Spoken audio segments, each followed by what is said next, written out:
So if I unplug that, I lose. Oh, I get audio down.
I hear them when I unmute them. So, oh, now I hear me.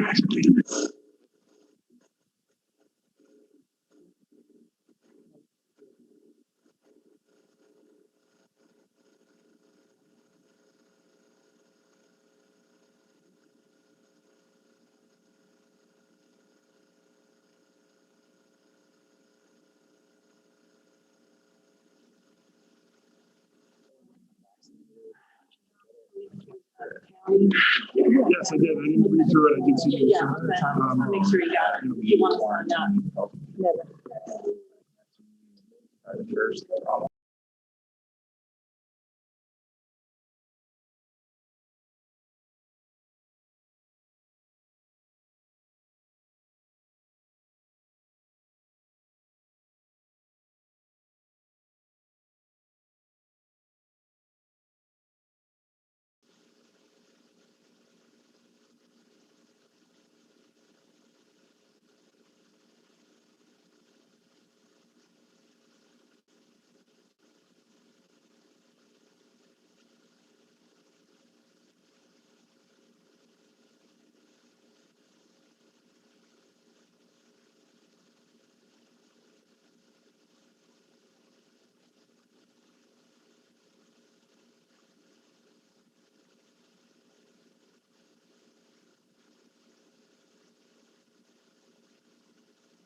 It's working now, I think. Tom, can you hear me? Tom, you were there?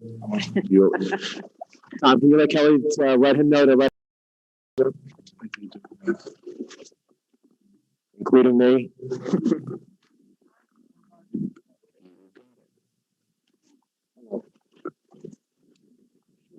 Oh, thanks, Street. Oh, very true. Call this meeting to order. Barnegat Township School District. Ms. Bivens, Ms. Cherney, Here. Ms. Contanza, Here. Mr. Fedorzik, here, Mr. Hickey, present, Mr. Quelch, here, Mr. Zawicki, Mr. Sherman, present, Mr. O'Brien. Here. All right, we have a quorum. Tonight we're going to start with Committee of the Whole, running through our committee discussions. First up is Finance, Buildings and Grounds, Health, Safety, and Technology. And I'd like to open with starting a discussion about the budget. We will hear the budget presentation this evening. The total increase is 1.2%. The tax rate increase is 0.7 cents per 100 assessed.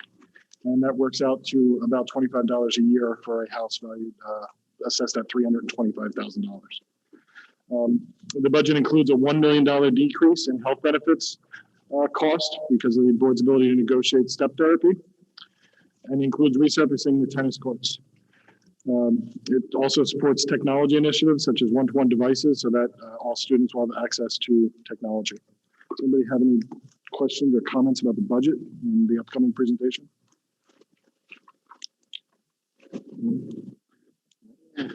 I wanted to comment on transportation. We are facing a national driver shortage, and that continues to be a challenge. So anybody in the public, if you have anybody that is a bus driver and is looking for some opportunities at the beautiful Jersey Shore, they should contact the board office.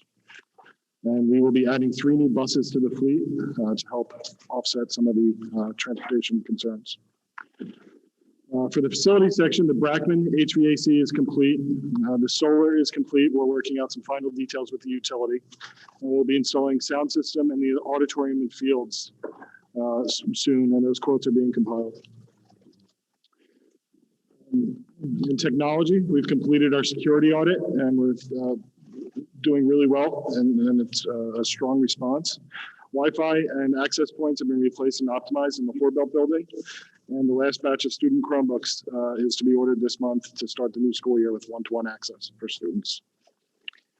In finance, we are voting tonight to lease all the purchases that we have. That includes vehicles and curriculum programs.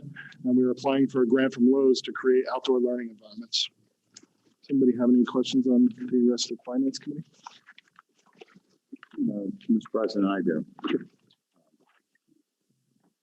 Hear me? Yep. I'm not sure if it's here. I'm trying to find it again. So when I was reviewing it, there was, I believe, 130,000 awarded to Pitbull. I can't hear you. I can't. Can't hear me? No. Can you hear me now? Yeah. All right. I'm sorry. I think it was 130,000 to Pitbull for the new Chromebooks. Yes. All right. I'm just trying to go caught up to speed here, but I thought we had a digital divide grant that got us to that point. Is this something in addition to? Are you talking about where the funding's coming from? Yeah. Well, like digital? I thought we were done already with the one-to-one, and we were just waiting on Chromebooks to come in. So I was shaking his head. Stop. I'm just trying to get caught up, because I know some of that conversation occurred long before I came up on the board. Just wanted to kind of verify that. Sure. So originally we had a 3-year plan that was going to see us bringing aboard, I think on average about 2 grades worth of Chromebooks each year until we were able to eventually have that one-to-one all the way down to kindergarten. Then through the work of Mr. Brennan's office last spring, we were able to secure some additional funding to accelerate that. And that was at that point, we were able to then extend down to middle school. Recently, with the additional CARES Act funding that we've been getting, also utilizing the lease purchase agreements that we have, we were able to get that down to 5.6, and then now with this latest order that's coming through, we just got another 450. That'll bring us down to 3rd and 4th grade. We are looking to get another wave of Chromebooks. Part of what we're trying to deal with right now is really trying to also navigate the fact that we have about 900 that are on the verge of aging out. So some of the ones that we're purchasing now are also to start to replace some of the ones that are aging out. The ones that have aged out are not a problem at the primary grades because they don't use them for testing. However, you definitely need to have ones that are continuously getting the updates and are functioning properly for testing grades, so 3rd grade through 12th. And really what we're hoping to launch, not this year with this graduating class, but starting next year, we're looking to start that initiative where the incoming 7th graders or 8th graders will get issued a Chromebook. It'll be theirs throughout their entire middle school and high school career. And then when they graduate, it'll be gifted to them to walk away. So that's kind of another part of the other plan to deal with, always making sure that we have the fresh technology and functioning technology. No problem. Thank you. Like I said, I just wanted to get caught up because I was a little bit confused. I thought we were squared away. The stuff that was on backlog was to get us to one-to-one. I guess the bigger question of it all is, will we be one-to-one for the start of the next school year, barring any type of issues with delivery from the. Yeah, we have about right now, I want to say 1,200 Chromebooks that are issued out to families. And right now that is inclusive of the 7th through 12th, where not inclusive, I believe, of the 7th through 12th of everybody that has a device right now that's issued to them one-to-one. So we should have no problems in September doing the one-to-one. Right now, we're looking at as K-2 is definitively going to be laptop carts in the classroom, but there'll be one-to-one where the students will leave them at school. Right now, we're currently kicking around is 3rd grade and 4th grade too soon to start having the kids bring them home and bring them back and forth and really take ownership of it. And then definitively grades 5 through 12 next year, we'll have the ones that are taken home. So we're still counting on some of the ones that are aged out right now for some of those ones. But, you know, we were very lucky to secure this 450. Pitbull was our technology company. They were able to come across this ones that were readily available, and we didn't want to wait. So we scooped them up because last time when we ordered them, it took about 6 months to come in. So these were there. We knew they were there, so we jumped on. We pounced on it. But I do believe that we are looking to order in another wave essentially, and that should bring us to brand new, new functioning, getting updates devices K through 12. Thank you. Yep. Sean, can I ask a question? Brian, so we had a grant that only did up to a certain grade, and then did we have a technology grant? So it wasn't linking to grades. What it was last year, the state had come up with some available money. They put it out to districts saying that if you needed devices, if you felt like you couldn't close the digital divide with your current budget, that you could apply for this and then you would be able to secure it. And like I said, through Mr. Brennan's office, he was very quick to jump on saying that, basically we had nothing, we needed everything. And, they came forward and provided us that funding to be able to buy technology. So it wasn't linking to specific grade. It was just it only pool of took us money. to a certain grade, right? To have Correct. one-on-one. Yeah. So Yep. it only took us to what grade? I want to say off the top of my head, I believe when we got that first wave, we were able to go 7 through 12, one-to-one, everybody. Every student So got you assigned went the one. highest and went to the lowest. Okay. So this is going to bring us, so everybody from all grades will have one-to-one? So currently we have that 450. That should be more than enough to cover the Horbelt school. And then I believe we have about 1,200 devices that are still out. And that's not including what we're looking to purchase as another wave to just make sure that we have up-to-date devices. So by September 1, we should have K-12, every classroom either outfitted with a laptop cart or every student assigned one to take back and forth. Okay, thank you. Any other questions on budget? Let's skip athletics for now. So Mr. Hickey is on his way. We can circle back to athletics. Mr. Hickey, would you like to go over education committee, please? Yes, thank you. This month we met on April 20th. We had a pretty extensive meeting. I could go through the minutes real quick, but the big piece is that we were talking about Dr. Chris Tennekin will come in and work with the admin. He'll be putting on a boot camp. The admin really likes working with a specific individual. He's come in the past and has really helped, with their professional development. Then we had basic motions coming in, the standard continuing education requests, district workshops, and field trips coming up. But the biggest pieces that we spoke about was the summer school and enrichment programming. We received a presentation regarding how we're going to move forward with our summer school programming, the time frames. Will be July 12th to August 5th with no Fridays, mainly a morning time schedule. And this will help students that are maybe falling behind in their credit accumulation, but it'll also be delivering instruction to other students who wish to take their education further.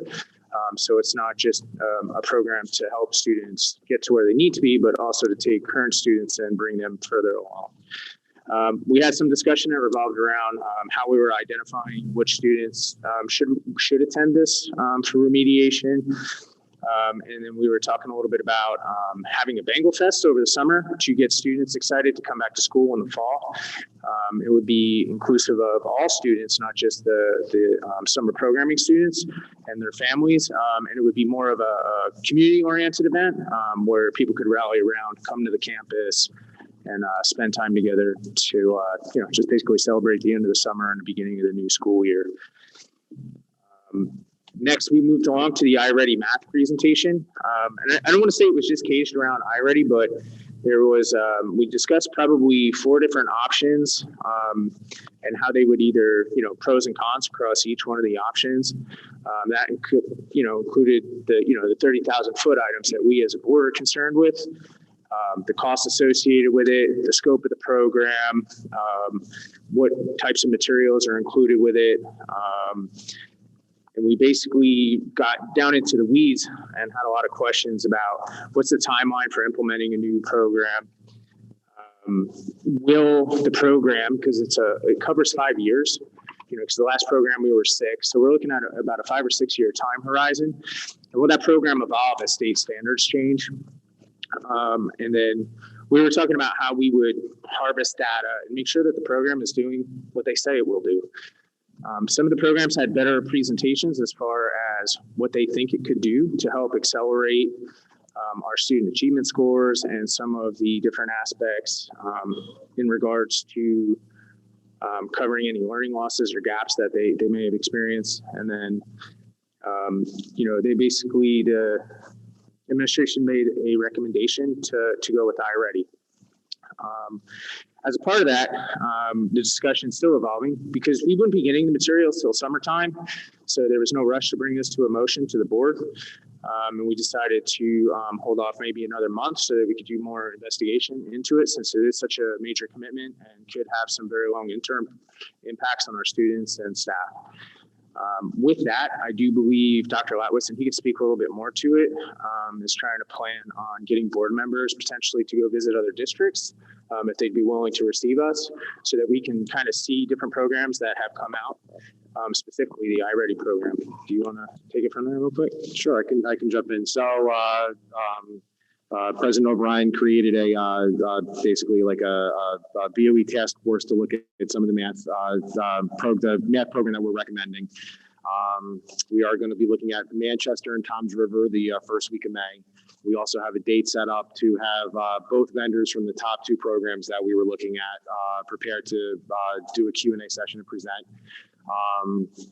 I believe the way it is right now, I think Board Member Continenza, Board Member Fedorzik, Board Member Quelch, and then President O'Brien are the 4 members that are stepping forward to take part in this. And then in addition, I know we have some additional action steps that the supervisors are taking in the district to collect some more teacher feedback that we can then, bring forward. I look forward to having these different pieces kind of play out so that we can move forward with a motion at the end of May. So at this point, I'd kind of like to open the floor to any of the board members that had potentially concerns about any of the programs that were brought forward, cost, scope, resource intensiveness, or whatever. I know that several board members that sat through a separate presentation for members that weren't a part of the education committee, so they can have an ask and tell. Obviously, Mr. Barbieri is here, and some of the admin is here to answer your questions at a SME level or subject matter expert level, if you had any of those.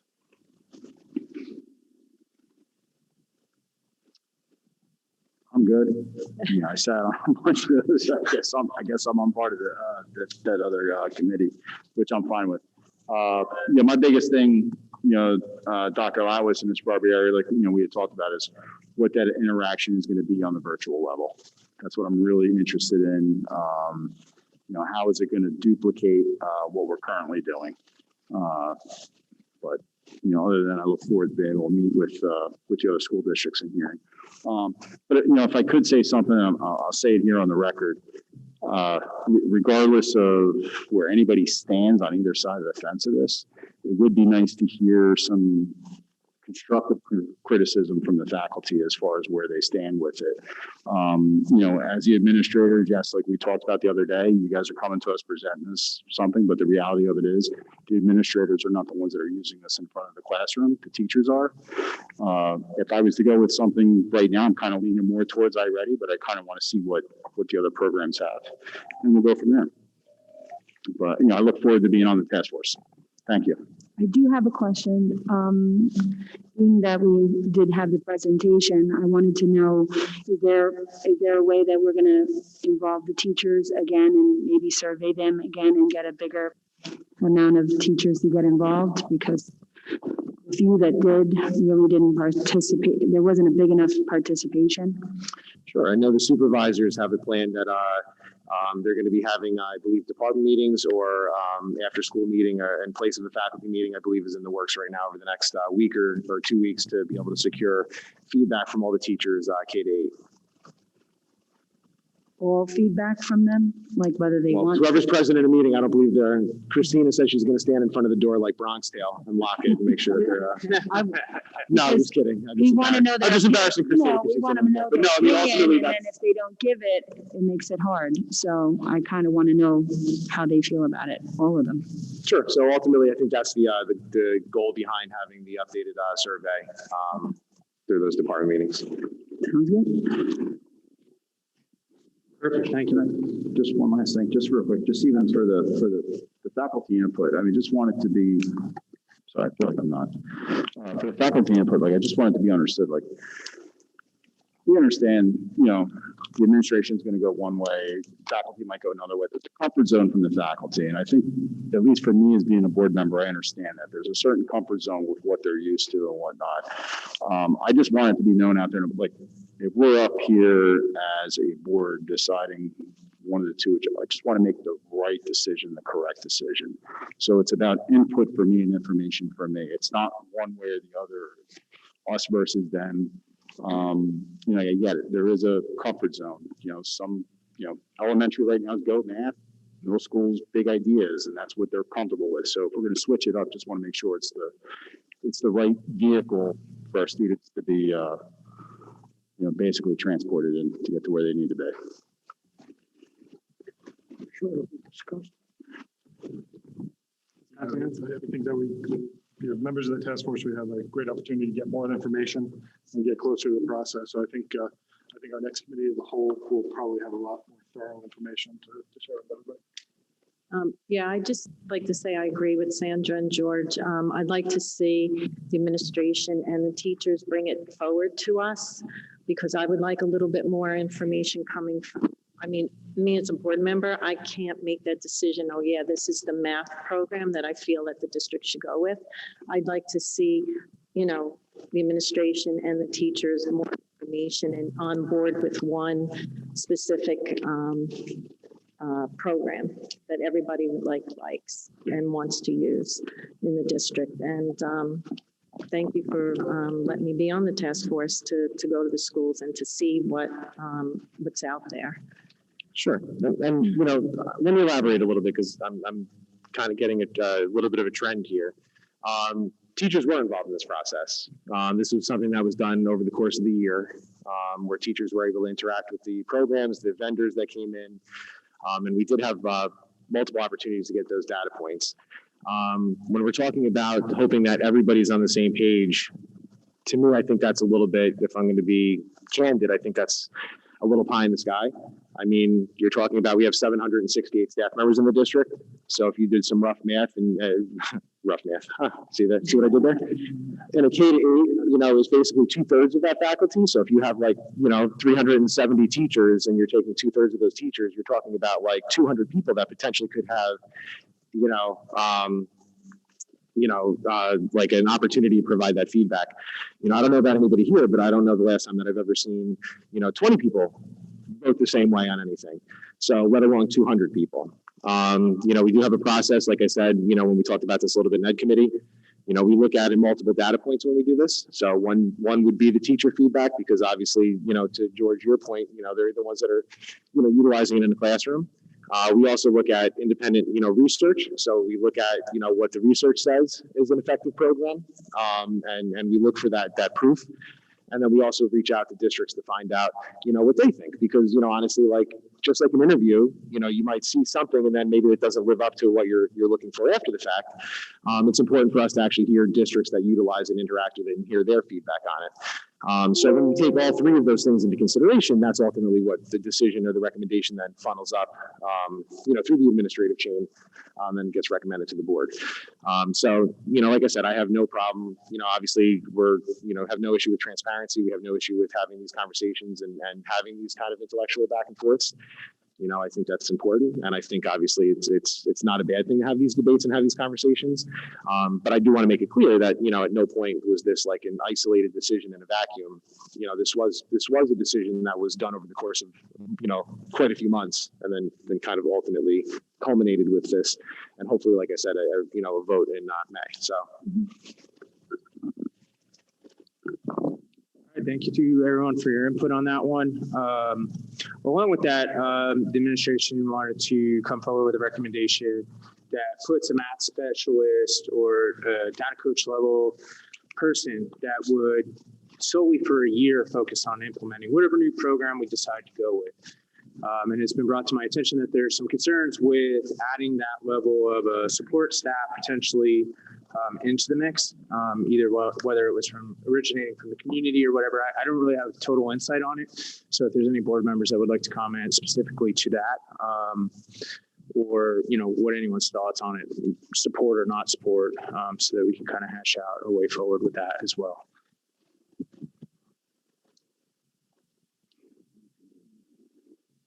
Mike, you're looking for input about putting a coach into that position for a whole year? Is that what I'm saying? So the thought process behind it was, and the way it was posed in Education Committee, is that we would move somebody and potentially be moving the climate and culture specialist out of the Horbelt School, and then using that person as a K-8 implementation specialist. Like, obviously, Sean and I or Mr. O'Brien and I had some conversations around, like, in corporate world or military world, there's sometimes where you have a very important initiative, you need to see success, you need to see movement in the outcome.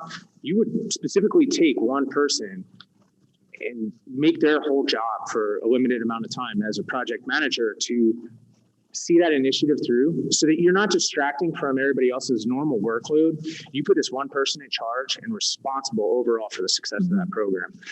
I personally feel, and maybe I'll just break the ice on it, I personally feel that that's a good idea, because one person, their whole entire evaluation is really wrapped around the success of this program over a span of a year. And they're there to, basically provide supports, identify problems, find effective solutions, and move the initiative along with a proper amount of attention, which is a full-time 40-hour-a-week job, to see that through to completion. It was my understanding that there was some board members that may have had a concern with that. So I'd kind of like to hear the different perspectives, in favor or against it, so that we can, give the administration a way forward on what we think as a group. I just want to say that I completely agree with you. I think when you're rolling out a new initiative and a new program such as math like this, we are going to need one point person to follow this through. So I agree with that. The question was if we started now or do we start in September? That was the question of the last meeting. The implementation specialist, I believe, would start on the July 1st, kind of in line with the fiscal year for the, and the turnover in the staff. So at that point. Well, so it's no secret where I stand with the, data harvesters and data coaches and whatnot. I don't want it to be a long-term thing. I am completely on board with rolling out a new curriculum and having, as you just said, I'll use one of your terminologies. Our terminology is a SME. We're going to be that subject matter, hands down, without there shouldn't be even a question or discussion about it. It makes sense. To what you had just said, I apologize, Dave. What was it that you had just said? The discussion we had last meeting was whether we would start now or we would wait till September. We weren't sure. No. Now, my concern was not July 1st, which makes sense because that's a physical year. It makes sense, but I would say, Dr. Latlis, and for the board here, if we're going to, next month, we got to approve a new curriculum. I think that individuals should start driving that train next month to someone. They're going to have to go to the meetings, they have to learn the curriculum, do what they need to do, so this way that they're prepared come September. But we have to interview, hire, look at applicants. Whatever the process is, but I would say sooner rather than later, like not wait till September 1 when we get the text. We're entering into May now. Yes. So even if by the time we pick someone, it'll be, let's say, June. It's going to be only a couple of weeks, and then we got to start again. Fair enough, Dr. Latlis.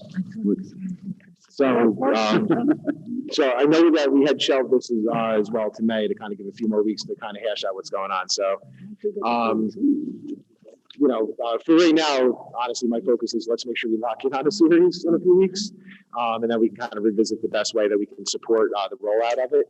But I would think that if we were going to go in that direction, that's something I think we would be more than comfortable doing as like some summer hours to make sure that they're brought up to speed, providing some PD for teachers over the summer, and then really having somebody in place, or, whatever direction we go in that, having that in place for September 1 so that they were readily available for the teachers. I think the biggest thing for me is making sure that the teachers, when they're rolling out a new program, especially because whatever program we go with is going to have a technology basis to it.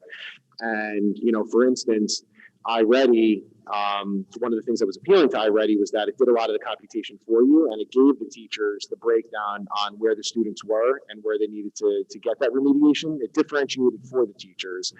I know Into Math does not do that. So Into Math would have to be something that the teacher would have to figure out on their own.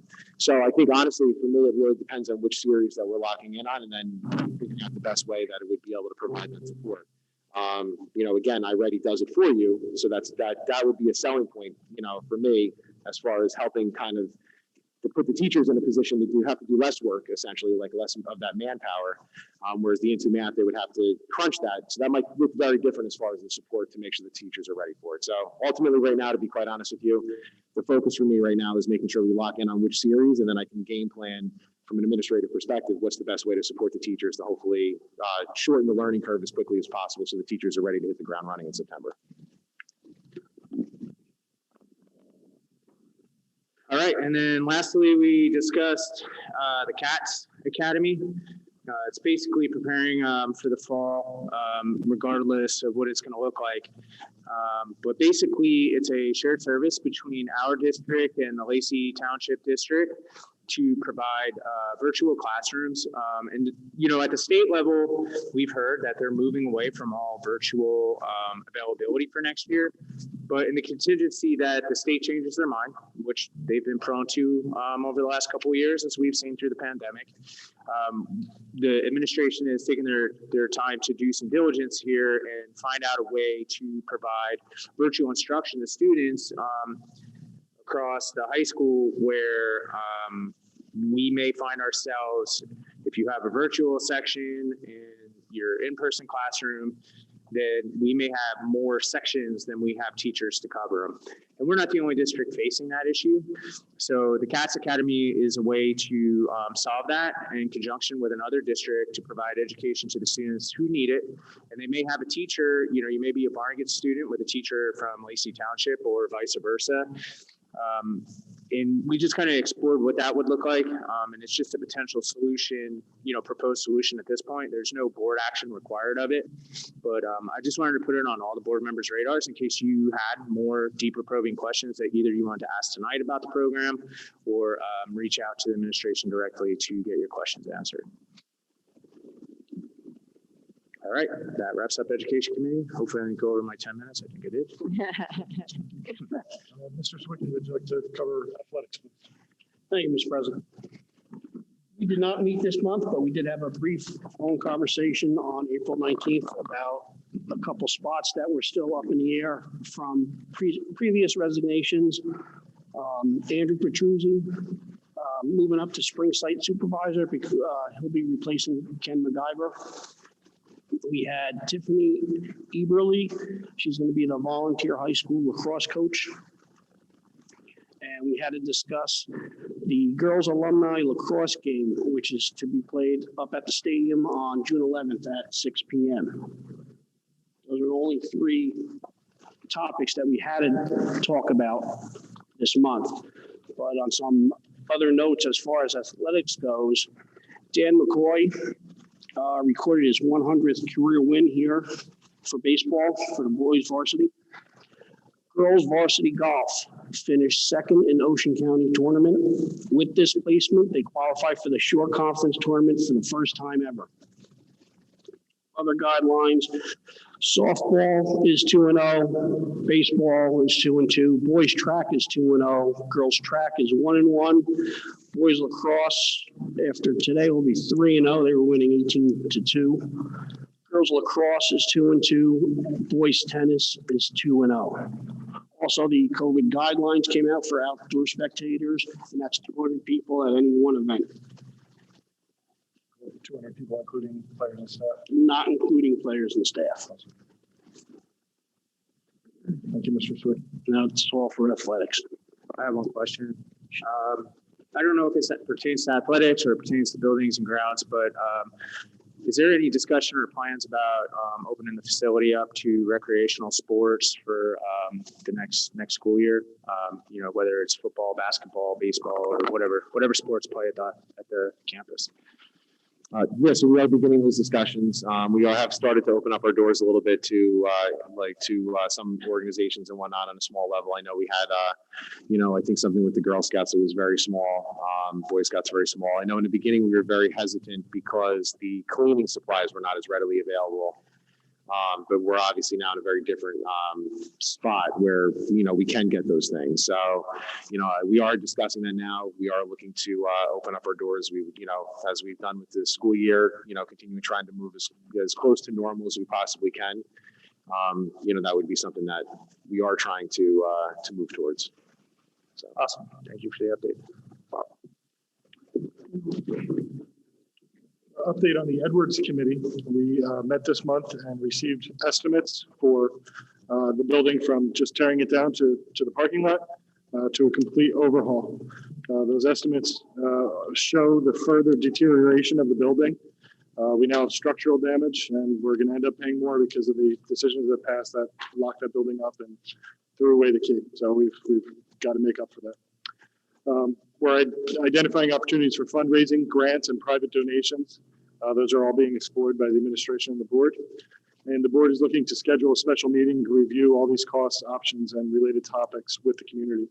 So you can look forward to that in the near future, where we hope to include many members of the community, our town council, and everybody, because it's an important building for the historic district of Barnegat. It's an important building for the history of our school district. And I think it's important for us to keep it on the radar. Does anybody have any questions on Edwards?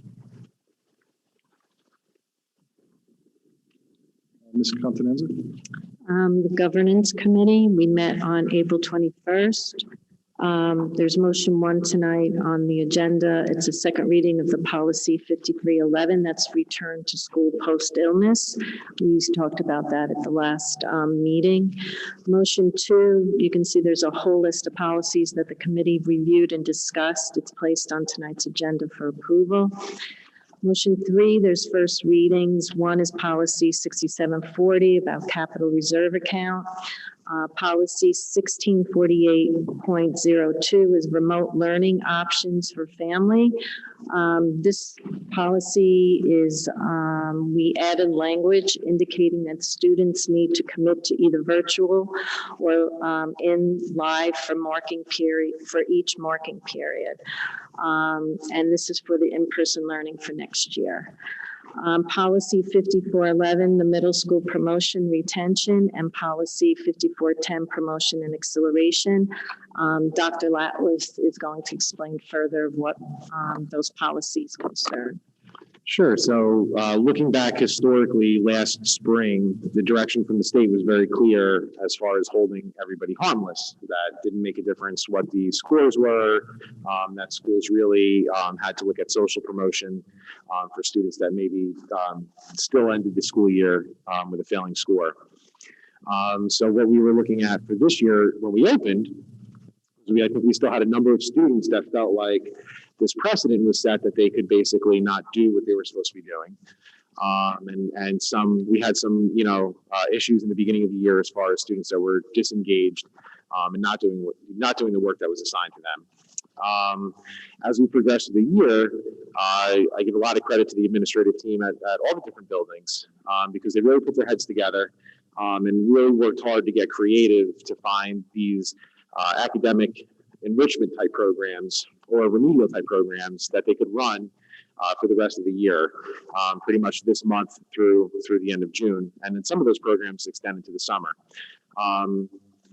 And really what the hopes are there is that we understand that maybe some of the students in the beginning of the year either struggled because of the model that was in place, or struggled because of the virtual platform, not feeling comfortable or not really excelling in that area, or really thought that this was going to be another year where they didn't really necessarily have to put their best foot forward and they were going to be held harmless.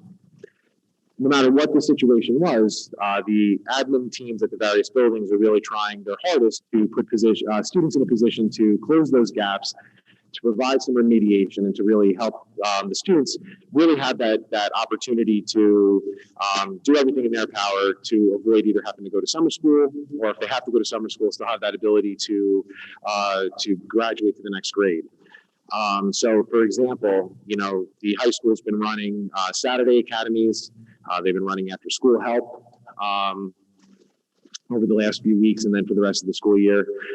The middle school has put in a specific to science and social studies help for after school for any of the students that are failing either one of those subjects, and through a contract with the student to really try to change some of that behavior and really try to support that student in changing that behavior. The goal is to really provide that opportunity for students so that we don't have to hold the student back, or have to have a student repeat a grade. And I can continue to give examples, right down to the elementaries where we have AM or PM fast forward boot camps in place to try to get students some additional remedial literacy skills. So across the board, every building has put out programs unique to their population to really try to do everything in their power to put the students in a position where they can kind of turn their grades around and hopefully be able to pass their courses for the year so that we don't have to retain students. The last thing that we want to have to do at this point is retain anybody. That's obviously every year. That's our goal, is that that's the last thing that we're looking to do. Obviously, I don't think the research is lost on any of us as far as that, retaining somebody at the elementaries, leads to a lot more success, but retaining as they start getting older becomes a little bit harder. For that student, you start to see dropout rates and stuff like that increase. But the simple fact is we have a standard here in the district, and we expect students to meet that standard to be able to go to the next grade. So we, like I said, my hat's off, kudos to the administrative teams, the data coaches, the master teachers that really put their heads together to try to put together these unique programs that'll be in place from now to the end of the year, and then into the summer, which you heard kind of alluded to a little bit before, summer remedial and enrichment. Those specific board policies that we were talking about were highlighted because those are the policies that are in place with the procedures for retention. And we really wanted to have an opportunity to revisit all the different opportunities that are in place now for students to take advantage of, so that hopefully they can put themselves in a better position from now to the end of the year to be promoted to the next grade. Does anybody have any questions for Dr. Latwis? I just want to say thank you to the administration and to the teachers for putting this together. And I hope that the students out there that are struggling or having any problems do reach out and take advantage of this that the school is offering. So thank you. Thank you, Ms. Contanza. Mr. Quelch, personnel. Thank you, Mr. President. Personnel met on April 22nd. I have a few highlights from that meeting I'd like to talk about. We have a new hire, Jacob Coop. Jacob was a former BHS student, and we welcome Jacob to our custodial department. As you see on the agenda, motions 6 and 10, we're utilizing the CARES money. The money will be used for the academic recovery program, as well as the Fast Forward Boot Camp. Also, we do have a few retirements this month. Karen Cavell, she was a secretary from the Bracken School. Karen has been with the district since July of 2004. Second, Anne-Marie Engelhardt, custodian since July 2006. Alicia O'Neill, a bus driver since 1991. And last up is Brian Fitzpatrick, custodian since 2019. I wish all of you the best of luck with your future endeavors, and thank you for your service with the district. Any questions?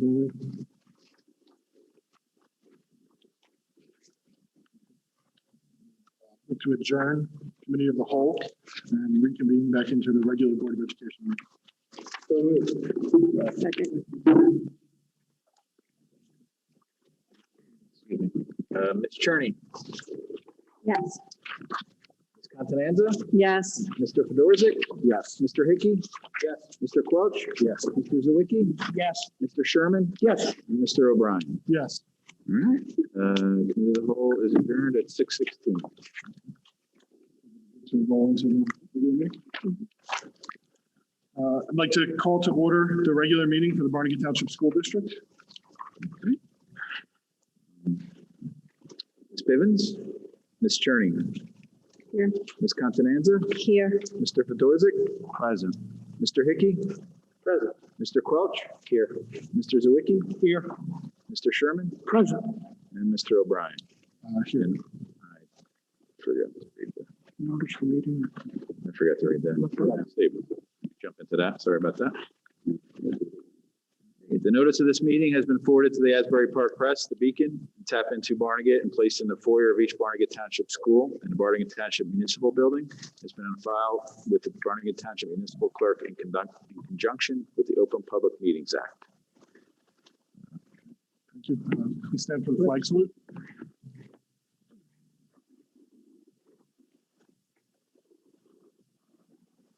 Allegiance to the flag of the United States of America, to the republic for which it stands, one nation, under God, indivisible, with liberty and justice for all. Next item is the approval of the agenda or additions. So there's no additions. Nope. Yep. So just approval of the agenda. Second. Ms. Cherney? Yes. Ms. Continenza? Yes. Mr. Fedorzik? Yes. Mr. Hickey? Yes. Mr. Quelch? Yes. Mr. Zawicki? Yes. Mr. Sherman? Yes. Mr. O'Brien? Yes. All right, we have an agenda. And item number 6 is approval of previous meetings, minutes and agenda. I'm sorry, minutes. No, So moved. Second. got you covered. There we go. Ms. Cherney? Yes. Ms. Continenza? Yes. Mr. Fedorzik? Yes. Mr. Hickey? Yes. Mr. Quelch? Yes. Mr. Zawicki? Yes. Mr. Sherman? Yes. Mr. O'Brien? Yes. All right, motion's carried. Okay, so we're going to skip item number 7, student representative. So we'll move into item number 8, is superintendent's district highlights, information, and comments. So I'd like to invite up to the microphone Mrs. Perperoni.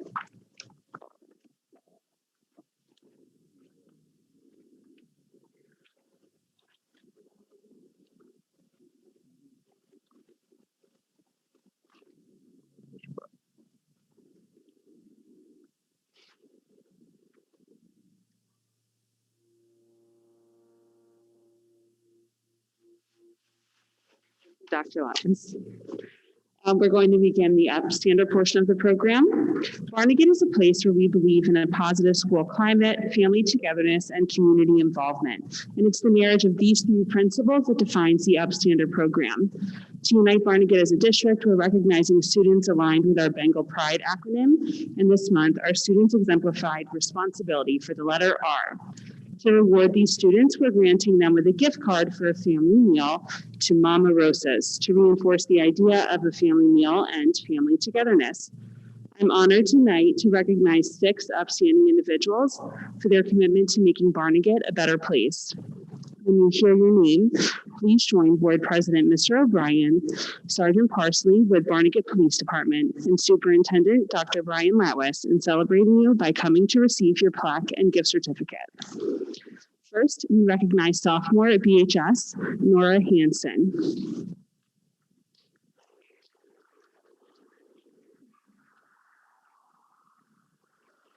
Laura excelled academically and is the epitome of a responsible and diligent student. However, it has been her outstanding efforts outside of school that have prompted us to recognize her this month for responsibility. Over the last several years, she has established initiatives to fundraise and pay off student lunch account balances, adopt families during the holiday season, and to organize food, toy, and school supply drives. Most recently, she has launched an Adopt a Street program here in Barnegat. She collaborated with Barnegat Barnegat's then Mayor Al Cerulli and Superintendent Dr. Latwis to get the program going. She organized the volunteers and facilitated logistics for cleanups, and her program now has over 200 members and 53 streets in Barnegat adopted. She is a model of responsibility and tremendous community pride. Thank you, Nora.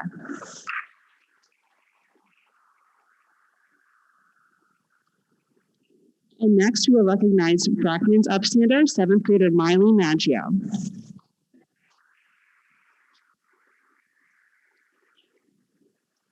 Miley is an incredibly mature young lady who upholds the trait of responsibility in every way possible. She is a student who takes pride in her work and continually reaches out to teachers to better her understanding of material and make sure her work is done to the best of her abilities. Her attention to detail is superior, along with her organizational skills and time management, especially during this difficult year. She's also a responsible classmate and peer and friend, and she works well with anyone you put her with. She's an automatic leader. All of her teachers know that Miley is dependable and responsible to do the right thing. She continually impresses her teachers with what an overall rock star she is. Thank you, Miley.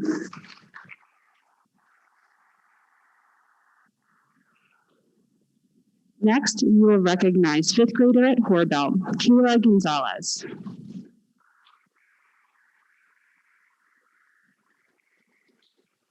Congratulations, Kayla. We are so proud to have you as a part of the Horbelt family. Kayla Gonzalez demonstrates responsibility by consistently completing her work and being actively involved in clubs, such as the Sign Language Club and Morning Splash. She balances her academics and her extracurricular activities, and she is an active participant in her learning. She is consistently positive and enthusiastic and strives to stay involved in the Horbelt community. Congratulations, Kayla. And now we'll recognize 3rd grader Don. Now we'll recognize 3rd grader at Donahue, Elijah Rivera.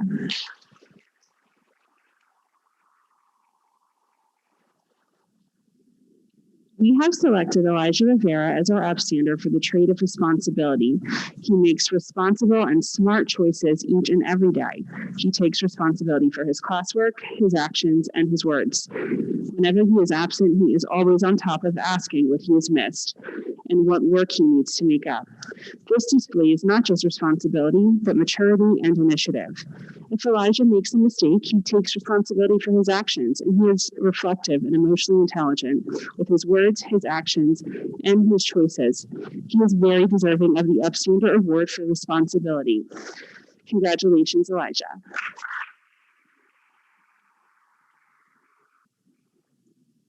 Now we'll recognize 1st grader at Collins, Callie Kraft.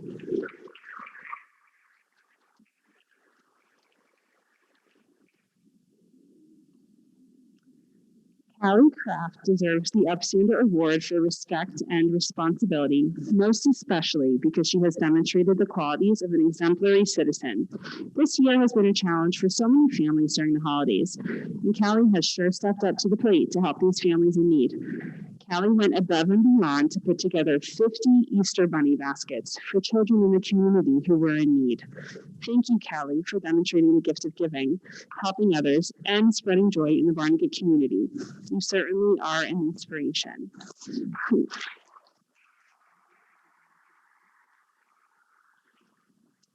And last, we're going to recognize Miss Brielle Weiner, pre-K student at Dunphy.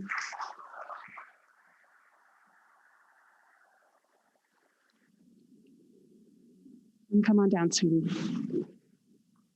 Brielle is a wonderful student and friend, and we are so proud to have her as a part of our Dunphy family.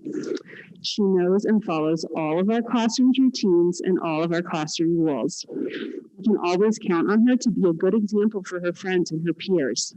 She's a responsible and trustworthy girl. Congratulations, Brielle.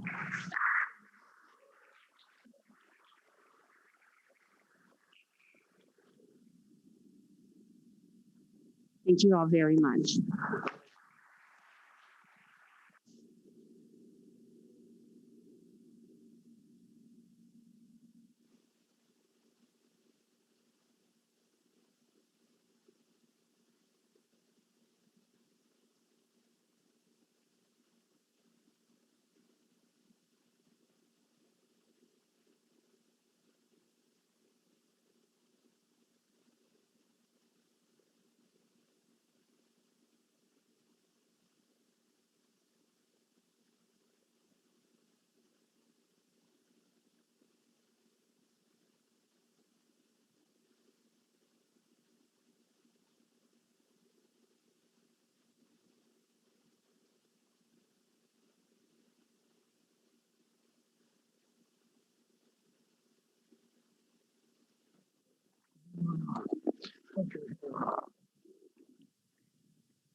Okay, just have a couple of quick highlights to look at, and then we will, with President O'Brien's permission, we can move into the budget. But really quick, couple highlights. This is the second year that we are the recipient of the Best Communities for Music Education by the NAM Foundation.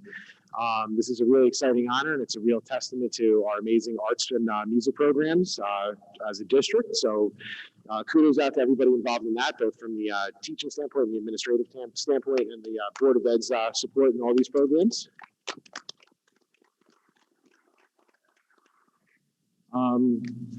On Wednesday, April 28th, a teacher at Dunphy, Tara Davis Scholl, will be awarded the 2021 Excellence in Early Childhood Education Award through Monmouth University. So a big shout out to her. Congratulations. And then last, but certainly not least, that I want to highlight, a district through a partnership with Walmart was able to secure 200 vaccinations for our staff a couple Fridays ago. And there's a few individuals that really stand out that I'd like to take a moment to honor. So first, this was brought to me by Doreen Bernard, who's a administrative assistant in the Student Services Department, reached out to me over spring break with this opportunity and put me in touch with the head pharmacist over at Walmart, Nadine Giambetti, who came on site that day and administered the 200 vaccinations. And then we opened this up to our staff first. We had just under 100 staff members that took part in getting this vaccination, which left us with about 100 still to go. So when we opened up to our community, Sandy Altamari really deserves MVP for that day because we put out a blast in the morning, basically with Sandy's phone number and said, call her if you want a vaccination. So you can only imagine what Sandy's office looked like and her phone looked like for about an hour and a half that morning.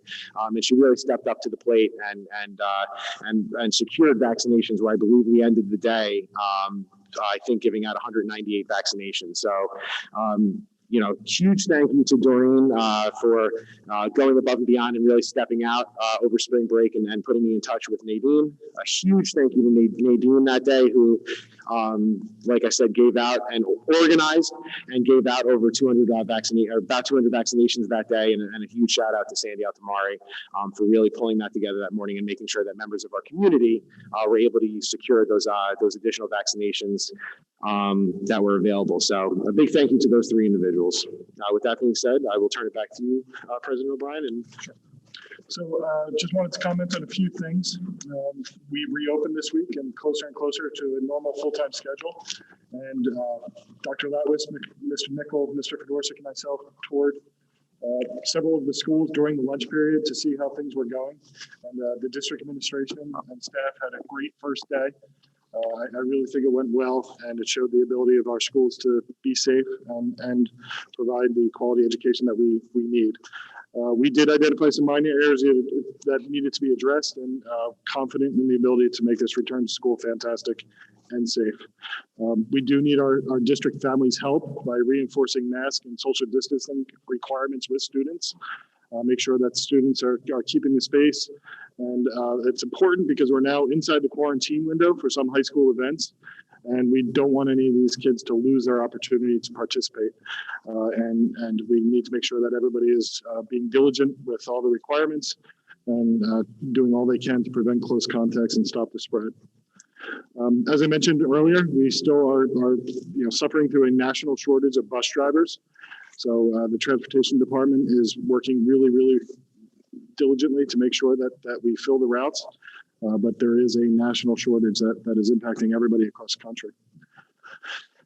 We've been starting discussions to create a new Citizens Advisory Committee to look at the reconfiguration learning and improvements, the back to school plan, just COVID in general, the strategic vision and coordination. And we'd look to start doing those meetings in May.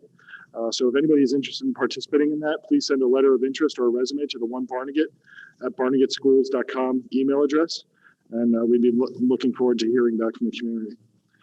And then before we transition into the budget hearing, which is next, I'd like to thank Steve for steering the district's finances through COVID. This year was an immense challenge for anybody in any organization, whether it's public or private. PPE, dividers, cleaning supplies, tents, those are all unplanned and unbudgeted expenses that we were able to make happen. And simultaneously, we've been able to upgrade our technology and infrastructure will improve our student learning and accessibility readiness. The new budget continues to offer ways to improve our district while minimizing the tax increases in the face of fluctuating support from the state and the Fed. I'm sure you've seen some of the news articles. Communities right nearby are laying off staff, and we're continuing to maximize the budget effectiveness. And I'm looking forward to hearing the budget committee. The budget hearing shortly. Thank you. Next, I'd like to move into item number 10, which is the budget hearing. Okay, so with that, I would like to invite Mr. Brennan, Mr. Barbieri, and Mr. Nickel up to the podium there, and then I will kick off the budget presentation, and then I will turn it over to those guys as soon as we have the budget presentation up on the screen.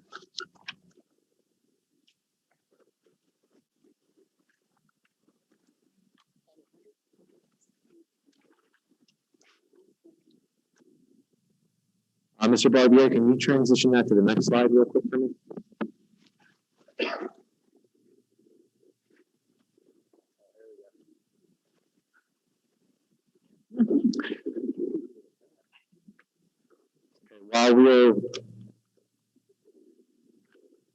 Okay. So each year I like to provide a brief overview, kind of introduction to the budgeting process to give everybody kind of an idea of what to expect. The budgeting process is really a year-long, 365-day process. Sorry, I thought for a second that we were going to. Okay. It's a year-long process.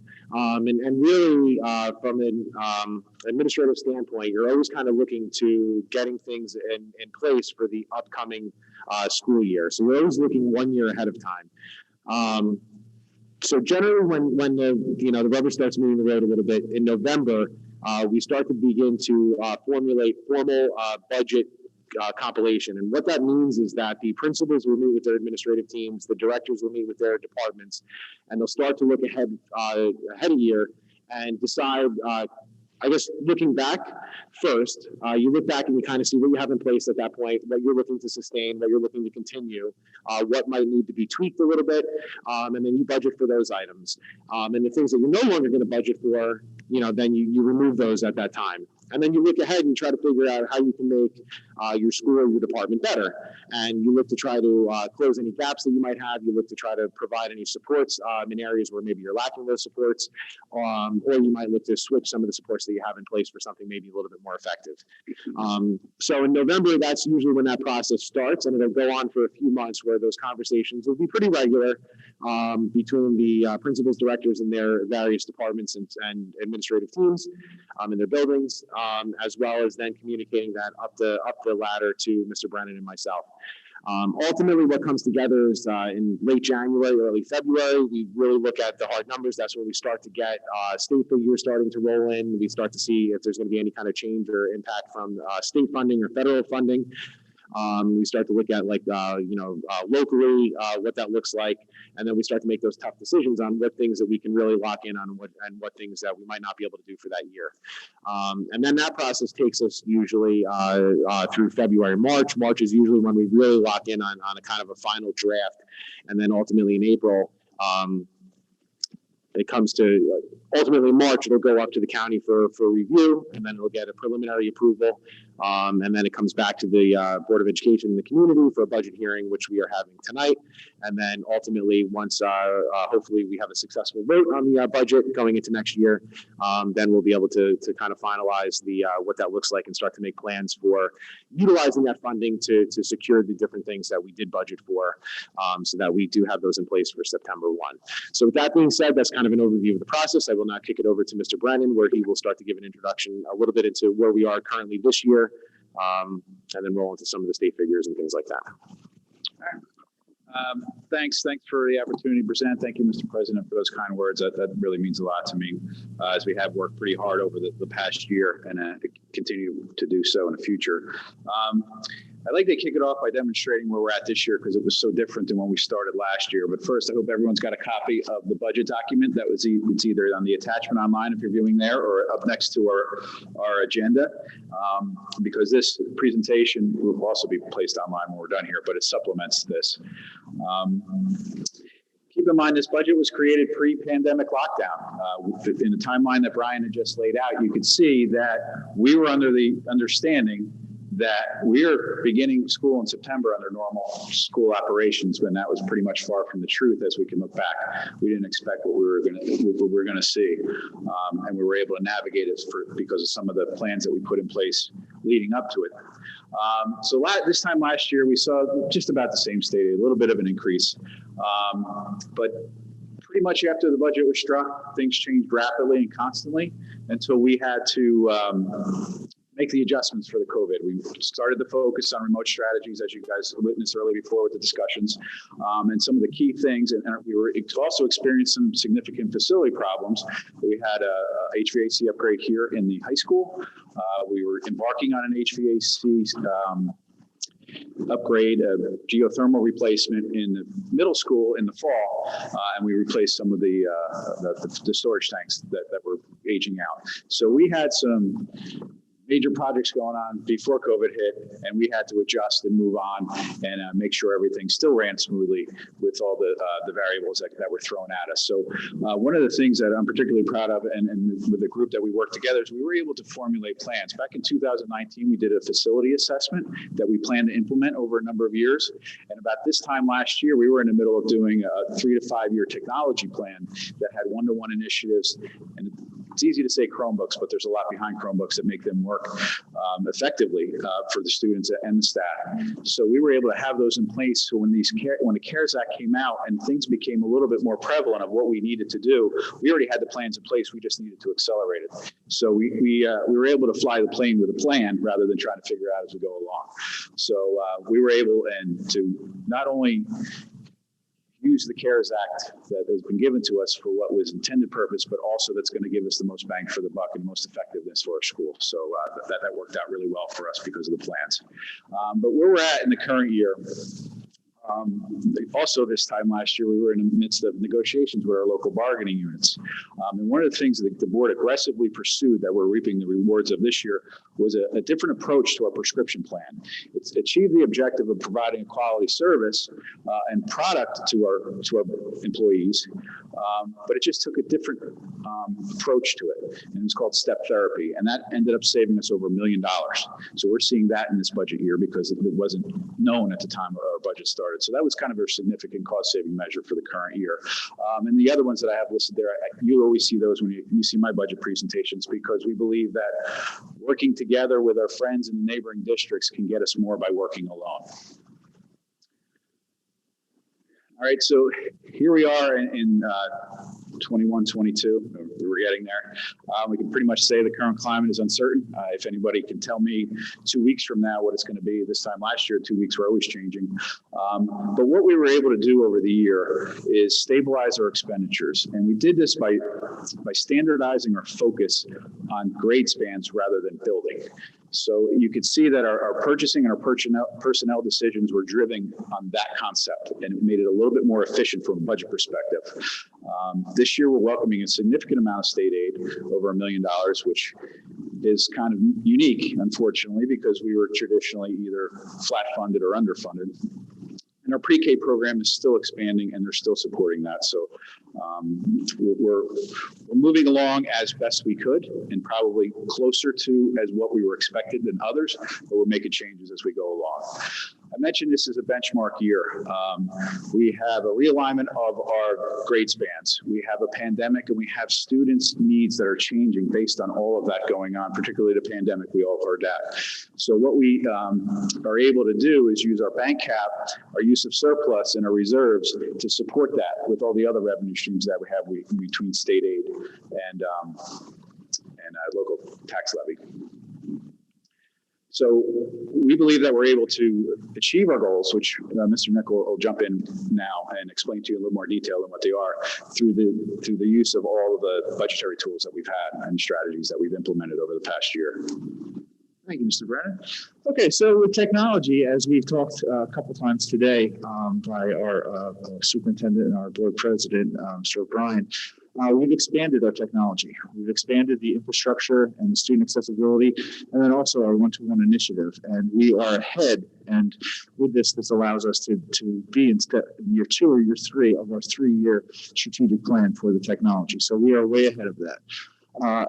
Energy saving improvement plan. This is a neutral, no cost budget to the district. And so you've seen some of those projects, whether it be the building management systems that Mr. Brennan had talked about, those large ticket items, solar panels that you've seen outside in the buildings, on top of the buildings, but you'll also see them in canopies coming in the near future in our parking lots as well. And an upgrade to the mechanical equipment. You can't just have brand new HVAC systems without the mechanical units in the classrooms and in the buildings as well. Also, you'll see something about a secure, Alice's Law security grant. That's something we're partnering with also with the CARES Act funding to include a 360 security system for all our buildings. That would be our PA systems, our cameras, which have been audited, as well as alert systems. It would be one push out alert rather than a principal having to go and make a 911 phone call and then actually send out a email or send out a text. There will be a one single push out. And believe it or not, I don't know if everybody's aware of it with our security analysis, there are some actual classrooms, large classrooms like this one, where the PA system doesn't accurately work. And so we're going to fix that and get those all up and running. And then again, technology, we are going a smartboard TV rollouts. I went and counted every single classroom and looked for every single electrical unit to have our smartboards updated to TVs, smart TVs, because many of our classes don't have them. And actually some of the smartboards that we've rolled out are 10, 12, 15 years old and they're aging out. So this will be a one-to-one initiative for our classrooms as well. And then Chromebooks we have up there because we want to see how many times everybody can say Chromebook, I think. We've said it a lot today. So, but no, we're continuing to add to our Chromebooks stock and, get that one-to-one initiative and continue that one-to-one initiative as well as have spares. It won't just be single one-to-one. If somebody needed a spare or something like that, we would have that as well. And then lastly is some of our facility improvements. We have that beautiful stadium up there and we've all used it, whether it be for band competitions, athletic events, cheering events, all different events. And you know how sometimes it can get muddy up there. Outside the turf, it can get very hot up there, very cold. It can get very rainy up there, snowy up there. And this would actually give us an opportunity for our kids, our coaches, our trainers, our teachers to utilize that even more often throughout the year. And what some of our board members asked is for our outside community people as well, for our soccer and lacrosse and field hockey. They could utilize that, and it would be a better fit for everybody for a 12-month round. And then also the speakers, I don't know if anybody knew this, but the speakers actually were struck by lightning about 8-10 years ago, and they've never been right since. So that's something that we need to improve, because if you've been out to those games, you can hear the crackling of the voices, and the music doesn't sound great as well. So that's something we could fix and get that done. And I would like to turn it over now to Mr. Barbieri. All right, thank you very much, and thank you to the members of the Board of Education and the public for having us here tonight. So I want to talk about the budget as it pertains to helping our children learn and grow. We have some amazing programs here in our district. We have some amazing staff members here in our district, and thankfully the budget will continue to support that going forward.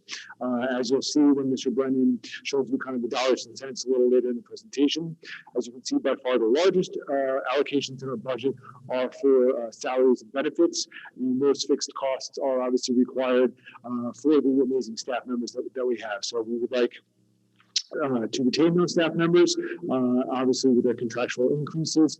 And then in addition, we're really excited to build out some of the programs to be even more responsive to students' needs. So as we look at the course request tallies for things at the high school, and we see a need for more art classes, because the art classes here at the high school are some of the most heavily requested and heavily attended.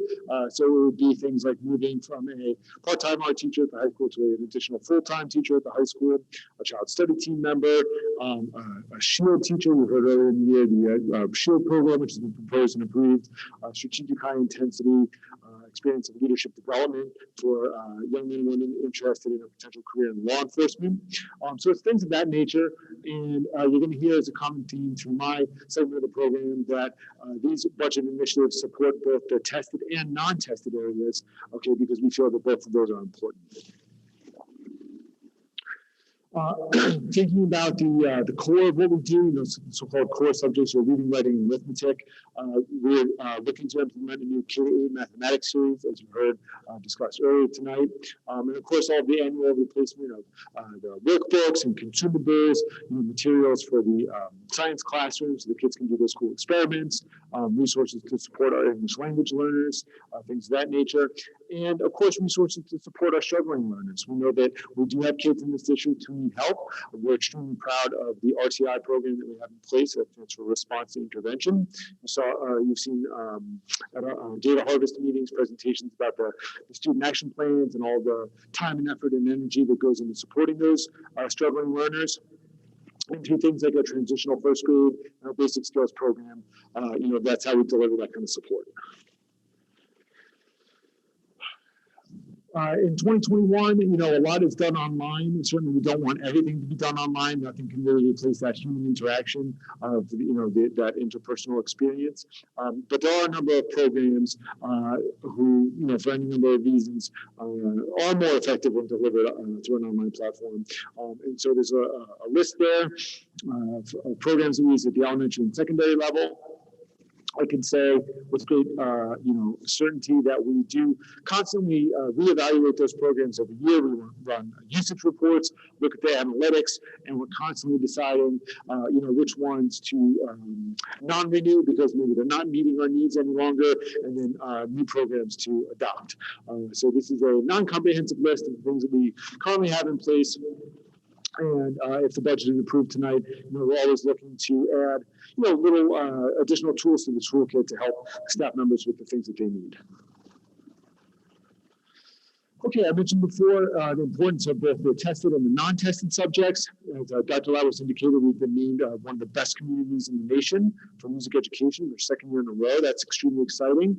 We're extremely proud of our art program, both K-12, but particularly at the high school here, we are proud to offer, to my knowledge, the only school district in Ocean County that offers advanced placement art for both two-dimensional and three-dimensional art, so your painting and drawing, and your 3D sculpture. So that's something that we're really proud of. And we're also trying to build out additional, career pathways for children who may not want the, traditional four-year college experience or want to have, access to other pathways. So things, as we mentioned, with SHIELD and law enforcement, and then cybersecurity course, something that we're really excited about, because the children actually have the opportunity to earn real-world certifications while they're still here in high school. Additionally, you heard mentioned about the summer remediation and enrichment program. We're excited that the budget supports not just summer enrichment programs for students who need to get credit recovery because they did not pass a course, and it's also worth noting that historically speaking, in years previously, or I should say prior to the current administration, Barnegat did not offer summer school. So if you didn't pass a course here, you had to go to another town, to take summer school, which is a huge burden for many families. So we are excited to offer these summer programmings, particularly in the area of enrichment, for any student K-12 who wants to learn a little bit more or is maybe concerned about the COVID slide or things of that nature. So we're excited to be able to offer a robust summer program supported by this budget at very minimal impact to the taxpayer. I'm continuing with special education. There's a number of things that have been put in place for the past couple of years that have been highly successful with the students that we'd like to maintain. The Milo robots for autism is a great platform for helping students with autism learn about interpersonal interactions. So we want to keep that program going. Some of the structured learning experiences, the VB mapping, which is a program for data collection in the autism classroom. These are the types of things that have shown great success with our learners, and obviously we want to keep them going. In addition to that, we want to add more components in addition to the ones that you see here. So there are a number of specialized programs, particularly for some of our most disabled learners in the multiple disabilities classroom. Obviously, we want to maintain those programs. But as I said, to continue and build off those, things like the CBI, so-called community-based instruction. So expanded partnerships with businesses in the community to give kids that real-world, real-life experience. Of course, there are transportation costs associated with that. And then the assessment of functional living skills. That is something that we've had in place in a paper pencil version, but now trying to move it into the 21st century and digitize it. So it basically creates a digital cue folder of all of these life skills to help children, track their growth throughout their time here in our district. So that's just an overview of the way it supports children, help children learn and grow. And now sort of the moment everyone's been waiting for, I'm going to turn the mic back to Mr. Brennan for the dollars and cents of everything. All right, Jim gets you all excited on all the stuff we're doing, and I get to tell you how much it costs. So it's actually we're in a unique position here in our town and in our school as far as the funding goes and the rateable base and things like that. But I'm going to kick it off here with the expenditures first, because that's kind of what drives the rest. We have to make sure that we fit all of these plans underneath the expenditure umbrella before we figure out how to pay for it. So as you can see, our current expense is going up about 1.4%. Our capital outlay is relatively moderate when you look at the dollars. And a debt assessment, which is a unique thing. This actually isn't a district cost. This isn't something we're spending money on. This is a trick that the state put in around 2012, 2013. And I'll give you a quick little example. The high school was built through some grants given to us by the state. And you think grants are, hey, thank you, that's great money. Well, when the state fell into a little bit of financial disarray, they did not want to cut state aid to the district. So what they did is they kept the state aid constant, and for the district that receives grant, they call this debt assessment, and which we're getting $100,000 worth of debt assessment, which means they're shorting our state aid. So they kind of gave us the same state aid, but less, without really saying what was coming on. So it was like a little bit backdoor type of state aid reduction. So that's not something that we can control. So you can see our overall general fund, which is our operating fund, is going up 1.2%. To put that in perspective, our CPI over the last 12 months is 2.6. So we're controlling our expenditures and keeping it well under what our consumer price index is happening throughout the country. This next slide isn't really to test your eyes. It's just to give you, this is more of a reflection of page 3 of the handout that we have. But what I'm trying to demonstrate here is when you factor in employee benefits, salaries, tuition, transportation, utilities, these are all fixed costs for the district. That little pink line, I can't even fit a word in it, and that little pink pie up top, that's what you can maybe classify as variable expenses. But in there are the pens and paper and the teaching supplies. So even there's a level of that that's fixed as well. So when people ask how come we can't reduce the budget, well, we can, but it's going to come at the cost of reducing programs, which ultimately affects the students. So that's the objective of the slide there, is to tell you a lot of our costs, they're just really uncontrollable and they're fixed. On the revenue side, you can see the tax levy is increasing 3.5%. Our surplus utilization is going down. This is a more sustainable level. If you were in a previous budget hearings, I mentioned that it was too high. We needed to bring that down to a level that can be sustained for coming years. And what that says is basically it's unspent funds in prior years. Now you say, hey, how come we can't overexpend the budget? That's illegal. And that'd be a very bad job for me. And we can't expend it exactly, but if you look at $3 million, it looks like a lot, but that comes out to a 98% budget efficiency. That's a reasonable number to project, to say, okay, we can reasonably expect that we're not going to spend about $3 million, and then we can carry that over to the next year. So that's what you're seeing there as a revenue stream. The reserves are our money investing back into our facility. That's the maintenance, that's the capital improvements. State aid, great. We got $1 million this year. That's unheard of. I don't think I've seen an increase in my career anywhere, let alone here. So we were able to take advantage of that because it's reflective of our enrollment. We haven't had significant enrollment, but we have a modest enrollment increase. So that's where most of that state aid comes from. And then the other revenues are tuition for students that come to our school, some rentals for the facility uses that we have, and we're going to be transferring some money from proprietary funds. We had a before and after care program that generated a surplus, and we're using that over the next couple of years until that gets depleted. And that's how we balance our budget. That's why you see the 1.2% increase in revenues to match our expenses. Bottom line is the unit of measure we use in the industry is we have 0.7 cents per 100 assessed. I know it's a little technical, so I'm going to flip to the next slide and show you what it really means because I translated it into real language. So if you look down the left side of that grid, that's an assessed value. So find your house wherever it falls in there. And give you an example. So a $325,000 assessed home is going to pay $2 in addition a month. That's $24 a year to fund this budget with all of the stuff that we got in. So yes, it's an increase, but I think the investment and the reward that we're going to get is incredible. So what the future holds, that's a tough one. We can't even project 5 years. We can't project 1 year. We're having trouble projecting 2 months at this point. But the key thing is we're 64% locally funded here. That means the town is picking up the majority of the dinner bill. State aid, it's been publicized that our state aid this year throughout the state has been subsidized by borrowed money from the state. I don't know about you, but I don't want to take a home equity loan to pay my electric bill because you're not going to be able to pay that electric bill too long and you're going to have to pay the loan back. So that's what we're looking at there. So I'm a little concerned about where we're going to be in a couple of years from now, when that starts to come due. Federal support, we've been very fortunate to get some significant federal support and be able to enact the plans that we wanted to enact over a 5-year span. We're able to do in 6 months, which is unheard of. If we can continue that federal support, awesome. But we also have to manage that federal support based on the previous vote that I put up there, because we may need to balance that in the future if we have reductions in state aid and how that affects our plans going forward. Pandemic, we thought we were 2 weeks away from getting back to normal this time last year. We didn't even get a summer, winter, or Christmas or anything else. So where is that going to get us? We're hoping to get back to normal this summer. We're planning on a regular school day, school week, and school year next year. So that's the level of uncertainty.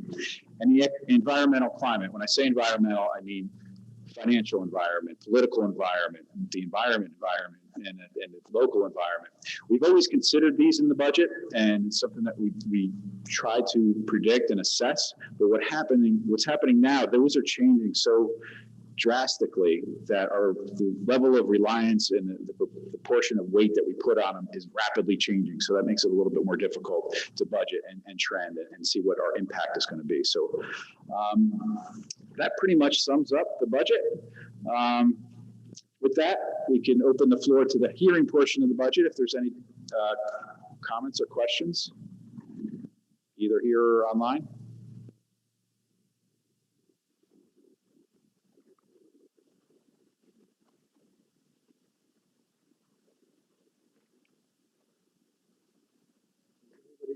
Have any questions or comments? Indicate in the chat feature.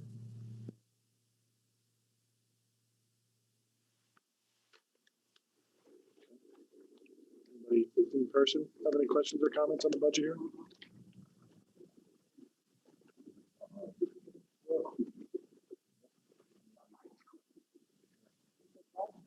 Good. I think we'll get that. Cool. Thank you. Thank you, Steve.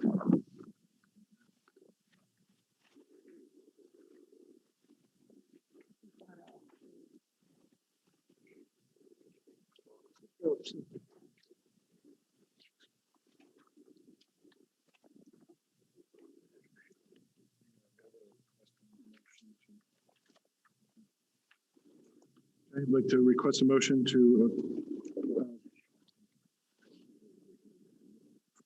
test. Yep. They're not close enough. Okay, I'd like to have a motion for item number 2, which is approval of the final budget. So moved. Second. Any further discussion? Yeah, actually, can I have the form, Mr. President? Sure. First off, I'd like to say it's highly commendable that the administration, the district, and specifically Mr. Brennan and his staff put this budget together. Consumer price index that he mentioned is 2.6%. That's the rate of inflation. Our budget grew 2.5%, but our town only felt a 0.7% tax increase. That means that our town is seeing an increase in their spending power, not a significant one, but the taxes are lower than the actual inflation rate. And what that means to our community is that while they do see their tax levy go up just a little bit from the school district, dollars per month, the end result is huge.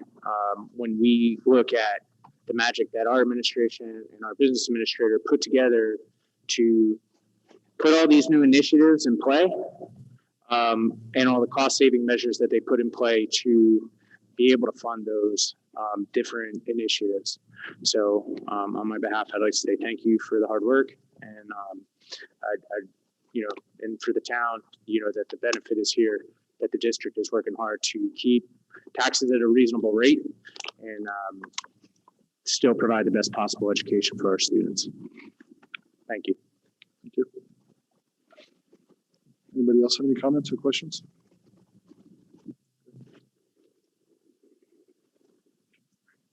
Ms. Cherney, Yes. Ms. Contanza, Yes. Mr. Fedorzik, Yes. Mr. Hickey, Yes. Mr. Quelch, Yes.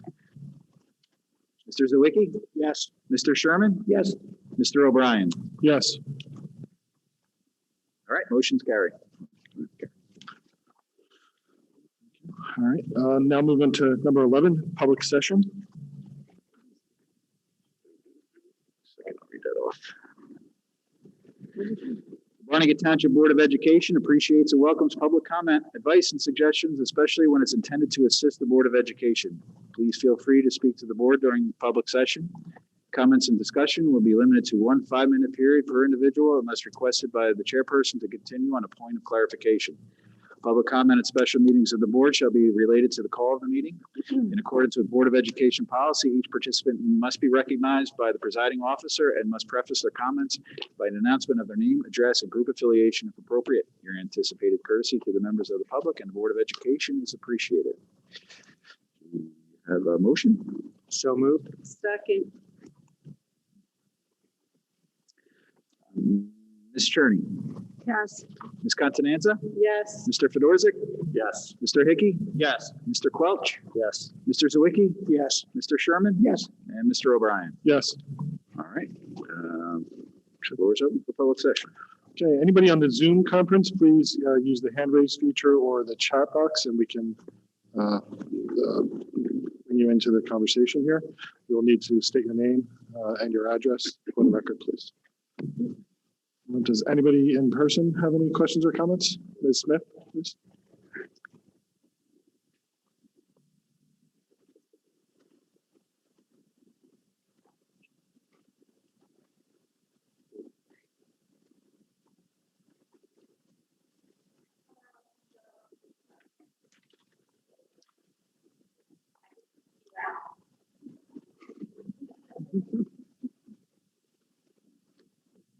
There we go. Okay. As you see reflected on the Board of Ed agenda, Mrs. Karen Cavell, ROBMS Secretary, is retiring at the end of the school year. Karen has been a secretary in the district for 17 years, and I've been fortunate to have worked with Karen the past 5. She is an integral part of the ROBMS community, and this is a tremendous loss for us. Karen always has the answers that you are looking for, and she always has a story to make you smile. She's always looking out for our students, lending a helping hand, and ready to roll up her sleeves and get stuff done. She always keeps me laughing in stressful situations. We are so grateful to have such a valuable member on our Brackman team. We'll miss Karen not only for what she has done, but more importantly, who she is. And as we always say, once a bulldog, always a bulldog. Happy retirement, Karen.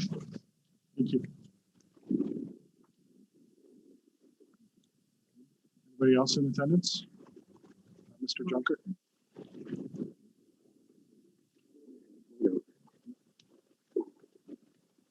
Mr. Fiorentino? John Fiorentino, Joseph T. Donahue, principal. I just wanted to come up after Shannon to also echo some of the same sentiments. I wanted to certainly wish Karen Cabell the best of luck, but thank her most of all for all that she's done while she was at Brackman. I was at Brackman for some time and had the pleasure of working alongside of her as a vice principal and principal. One thing that stands out to me, which is very personal to me, I think extremely important in any building, but especially in middle school, Karen Cabell had a real knack for relating to students that were coming to their office sometimes on a regular basis, unfortunately, for the wrong reasons. She really had an knack for relating to them in the sense where she could calm them down, she could get their attention, and they would respect her, they would listen to her. She developed a rapport with these students that were coming in that really made her quite an asset in the building to certainly help us as an administrative team, but more importantly, I think she made a difference in a lot of those children's lives. They used to come back and visit her and thank her just as well. So Karen, I just want to thank you for all that you've done for our students, as well as for our team there at Brackman in the years that you were there. I wish you the best of luck. Thank you, Mr. Grantino. Mr. Junker?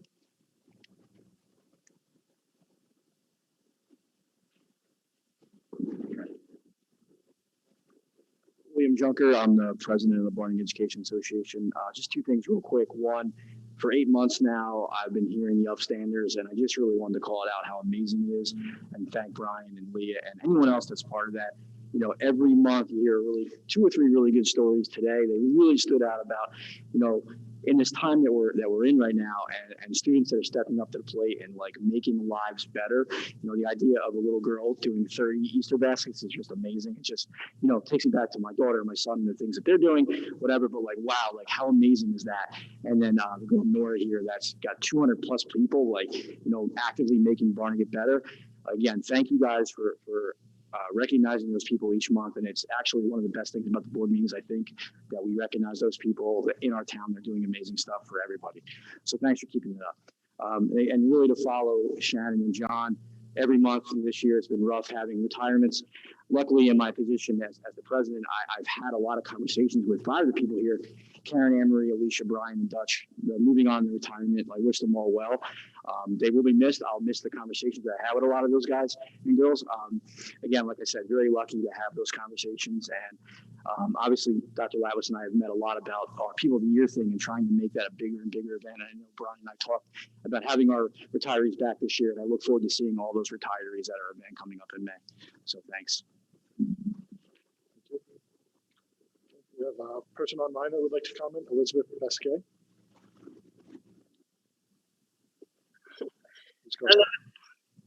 Elizabeth Basquet, 15 Heather Way. Can you guys hear me okay?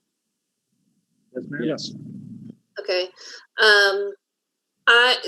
First of all, I just want to say thank you for getting them back in the building and creatively problem solving a way to get them in full day, eating lunches, and doing it safely. Super grateful for that. And also grateful that you're giving your teachers time on Wednesdays, planning for virtual learning, hybrid instruction, having kids in both places.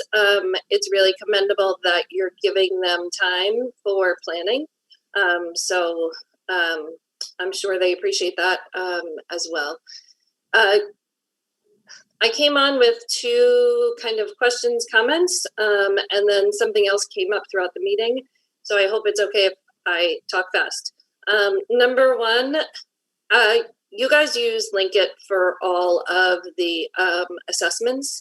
And I'm hoping that in your next educational discussion, you guys can talk about opening up the parent portal for Linkit assessments so that we can actively see their assessments, how they're doing. And there's a ton of data that the parents can see. And I would like to see that, you know, maybe for next school year.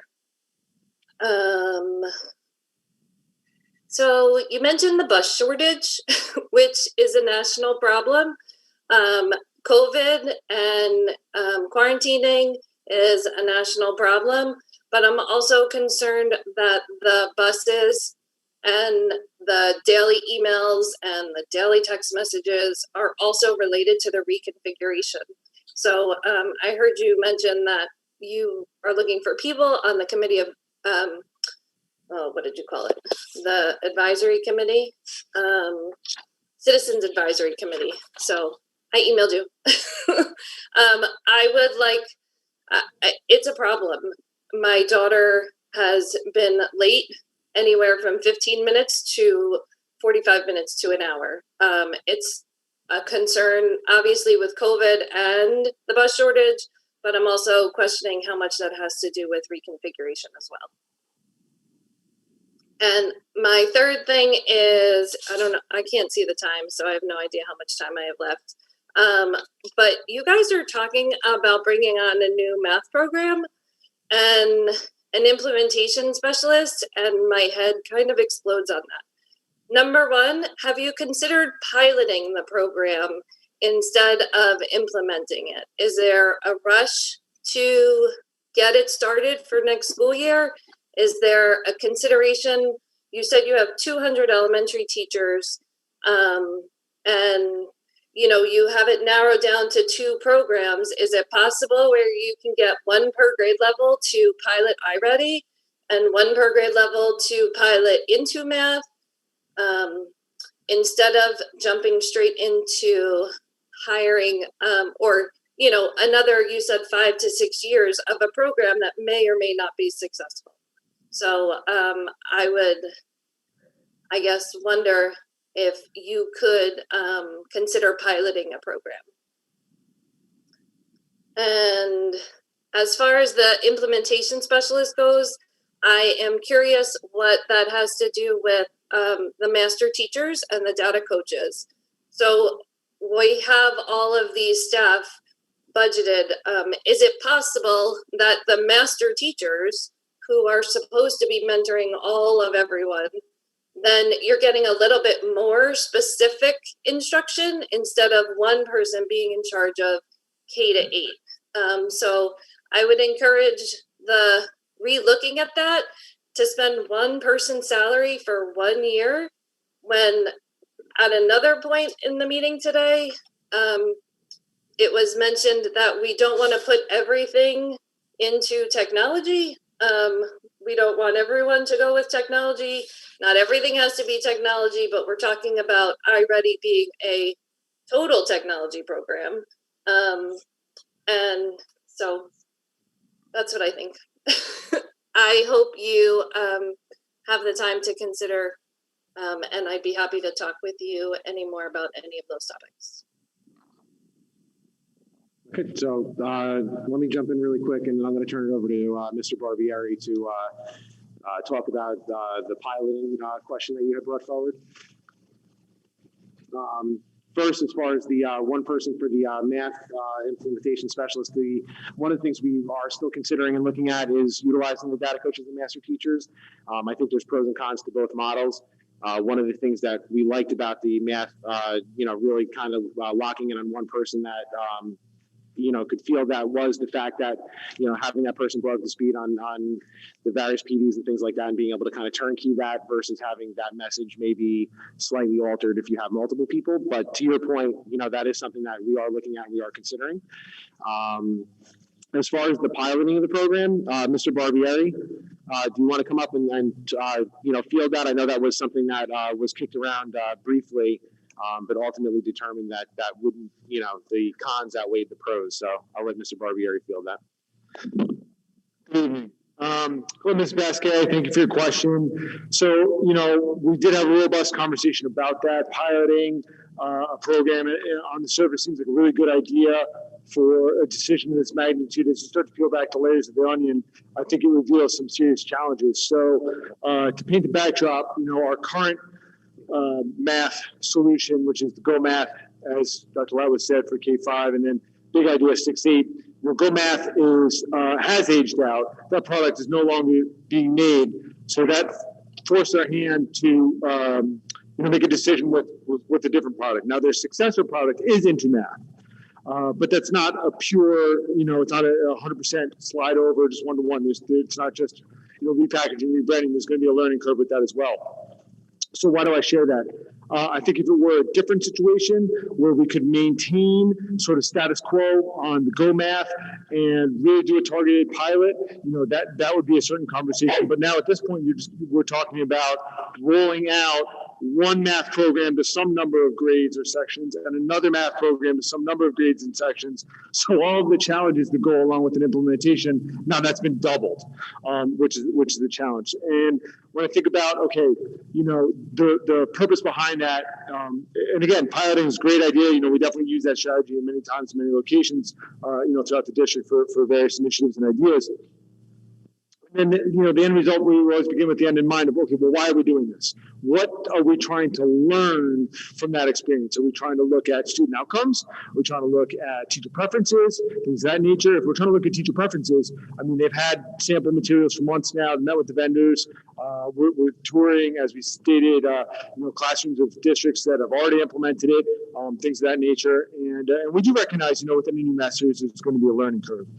So really now, if we're talking about teacher preference, I think we've had the opportunity now to gather a lot of teacher preference. So I'll freely admit that you never really know what it looks like till the rubber meets the road. You have to actually be delivering that, delivering that content, delivering those lessons in the classroom. More appealing, and I think where our minds are going with this, is the student outcomes. Okay, and things of that nature. So how do we run a pilot where, and when we look at, the way research is done, control, variable group, double-blind experiments, all these types of things, like all that unfortunately goes out the window when you're dealing with real-life people and real-life humans. And it gets a little dicey. Some parents may not want their kids to participate in what they feel is, I don't want my kid to be the guinea pig. But let's say we do, identify some number of grade levels or things like that. Well, we went through a whole bunch of scenarios of, okay, what would that look like? We could ask for volunteers. Well, generally, you're really high performing, your go-getters, your hard chargers. Those teachers, tend to volunteer for these types of things. So I'm not really sure how we would control for that if your pilot group is staffed by some of your best and brightest, teachers, and are the student outcomes related to the teacher or related to the instructional materials? So you need a large enough sample size. So as you mentioned, potentially a grade level. Well, that presents a whole number of challenges. Yes, they're all based on student learning standards, but with scaffolding and things like that, it could potentially be a huge challenge unless you're doing the whole grade level, and even so with the rollout and again the timing, managing the implementation of a single grade level and things of that nature. So I do think a pilot at times definitely has its place, and it definitely has a role in certain things. No offense to Township or Manchester, I'd almost rather use them as the guinea pig and kind of learn from their experiences, hear how the implementation went, things of that nature. Because again, I really would struggle to think about how you would. So let's say we did roll out, Series A to the fourth grade and Series B. I guess we'd have to make a 1-year commitment on the others because we're still not really sure if we're going to go in that direction or not. So if we do into math for grades K through 8 minus grade 4, and then iReady just for grade 4, knowing that we might have to completely switch to one or the other in the future. But then we'd have nothing to compare it against. Each grade is different. So you'd be looking at grade 4 in isolation compared to grade 4. So really to run the program, to run the pilot and get sort of apples to apples, you have to randomize grade 4 and have half the sections doing iReady and half the sections doing into math to get a large enough sample group to get a real good, control of the variability, to, a large enough sample size to look at the data. But then now we're back to the challenge of the supervisor supporting a dual implementation, with 2 fourth grades, and then that kind of not destroys your PLC. I guess you get too many PLCs for fourth grade and things like that. But it just really presents a lot of challenges for student outcomes. So if you have ideas, I would certainly love to hear them. Obviously, we all want to make the best decision possible. And certainly I respect your expertise as a I learned the term SME, right? Subject expert tonight, SME. As an elementary teacher. So I know you have my contact information. Please do feel free to reach out. I would be happy to discuss that further with you. But for some of those reasons, basically, as I said, it's very difficult to generate actionable data in that type of environment from a pilot. Thank you very much, Mr. Barbieri. We could always follow up that conversation if you have more, Ms. Fescay, if you want to reach out. I just have one quick question. So Go Math, you cannot purchase for next year? So Go Math is now into math. So a lot of the reproducibles and things like that, I don't believe are as readily accessible. Okay. So that puts to sleep a different question I have. Okay, thank you. And then just to circle back on 2 things really quick. One, as far as the Linkit benchmarks and whatnot being readily available on the portal, my understanding is that they were starting to roll out on the portal, so I can see where we are as far as which grades they are, and see kind of where we are as far as like closing that out so that they are readily available. And then the other piece of it, the transportation, honestly, the transportation department this year has deserves a lot of kudos. I know that there's been some delays and whatnot. I know that, obviously on certain days, especially more recently, it kind of goes in ebbs and flows. We've had longer delays. But ultimately, a lot of that is coming down to the fact that the amount of drivers that we have and drivers that potentially have to be quarantined or things like that is really ultimately why we're seeing a lot of the delays that we're having now. As far as like starting out the year, we were rocking and rolling as far as having drivers for the routes and things like that. That wasn't a concern as far as the reconfiguration or the model of the schooling or the routes or anything like that. We started seeing a lot of the issues with delays and whatnot when we started getting into drivers having to quarantine or being close contact and things like that. And then ultimately, to have the amount of driver subs and whatnot that we have has been far less than we've had in previous years. So a lot of times when you're seeing these delays, especially in the Collins-Donahue runs, you're seeing a lot of that because the drivers have to pick up other driver shifts because there just isn't a driver available to do it. I think if you remember, I want to say right before Christmas, we were rolling out an idea that there might be something where if we really just couldn't run the route, we would let parents know and try to do that on a revolving basis. That was something that kicked out. But honestly, Lisa has done an amazing job this year, really trying to hold that together so that we could still provide the transportation. But I do understand and am empathetic to the delays and stuff like that when we do have to have drivers pick up routes because drivers are just not there. So that, I think that covered everything. Thank you, Ms. Pescay. Thank you. I appreciate your time. Does anybody else online have any questions or comments in the room? Okay. Make a motion to close public session, please. Second.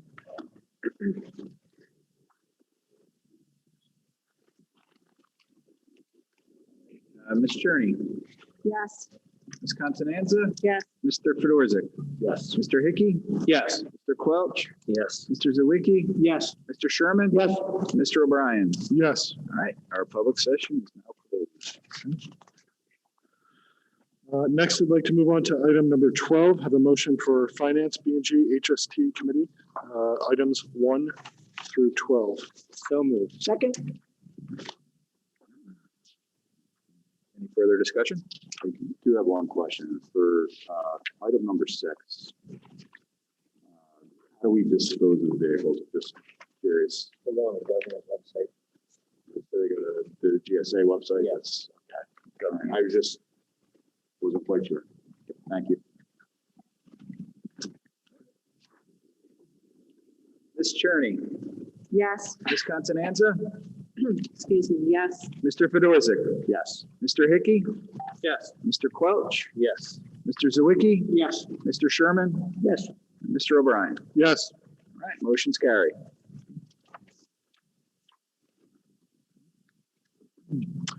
Item number 13, Athletics Committee motions. Item number 1, a motion to approve. So moved.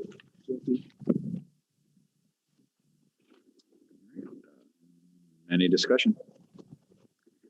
Ms. Cherney, Yes.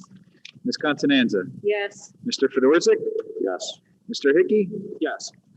Mr. Quelch, Yes. Mr. Zawicki, Yes. Mr. Sherman, Yes. Mr. O'Brien. Yes. All right, motion carries.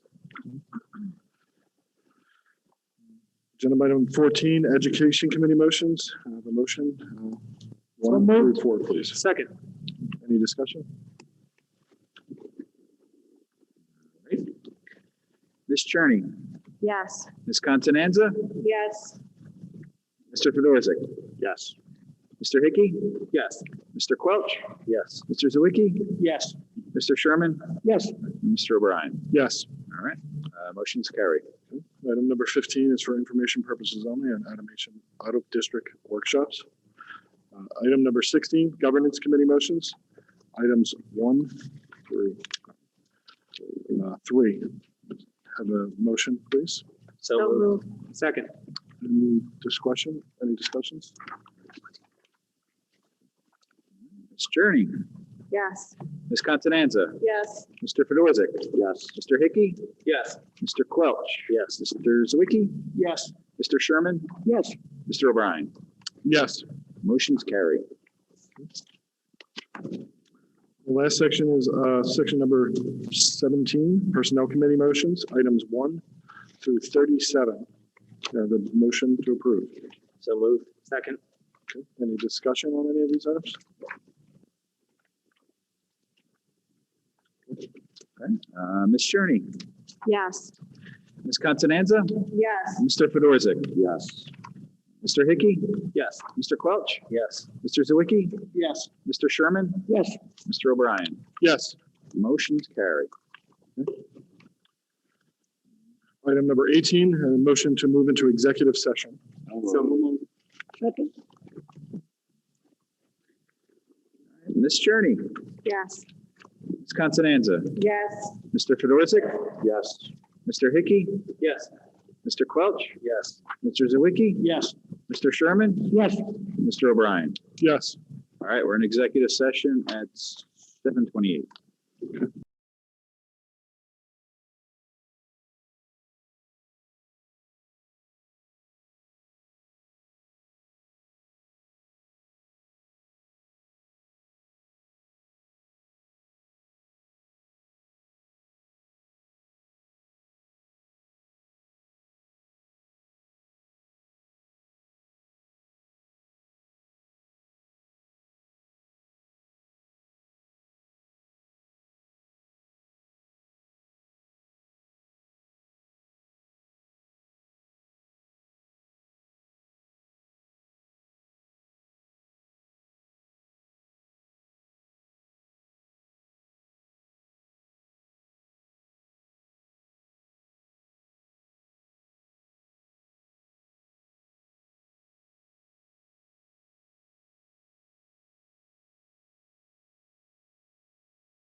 to end executive session.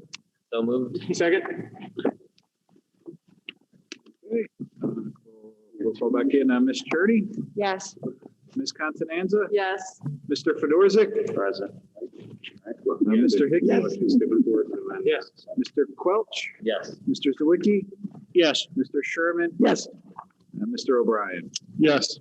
All right, we're back in public session at 9:47.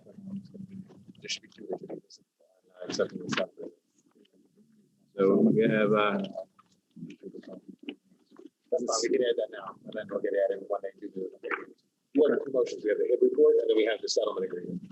yeah, want to read it off? Yep, yeah, so motion for the new business to approve the HIB report and the settlement agreement. So move. Second. Yeah. So motion to approve the HIB report first. Okay, I'll go with, motion second, yep. Ms. Cherney, Yes. Ms. Constanza? Yes. Mr. Fedorzik? Yes. Mr. Hickey? Yes. Mr. Quelch? Yes. Mr. Zawicki? Yes. Mr. O'Brien? Yes. And this Mr. Sherman, I'm sorry. Yes. And then Steve, Damn, I was doing good too. Steve, can you read the grievance number into Yep. So, yep, motion to approve grievance, BEA grievance number 19-2004, settlement agreement for that. So moved. I'll make it sound a little better. Motion, yeah. Dave and Mike. All right. Ms. Cherney, Yes. Ms. Constanza, Yes. Mr. Fedorzik, Yes. Mr. Hickey, Abstain? Mr. Quelch, Yes. Mr. Zawicki, Yes. Mr. Sherman, Yes. Mr. O'Brien. Yes.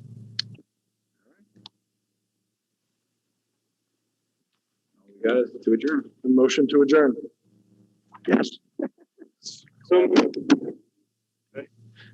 Ms. Cherney, Yes. Ms. Constanza, yeah. What? Yes. Mr. Fedorzik, yes. Mr. Hickey, Yes. Mr. Quelch, Yes. Mr. Zawicki, Yes. Mr. Sherman, All right. Mr. O'Brien. Yes. All right, we are adjourned at 9:50.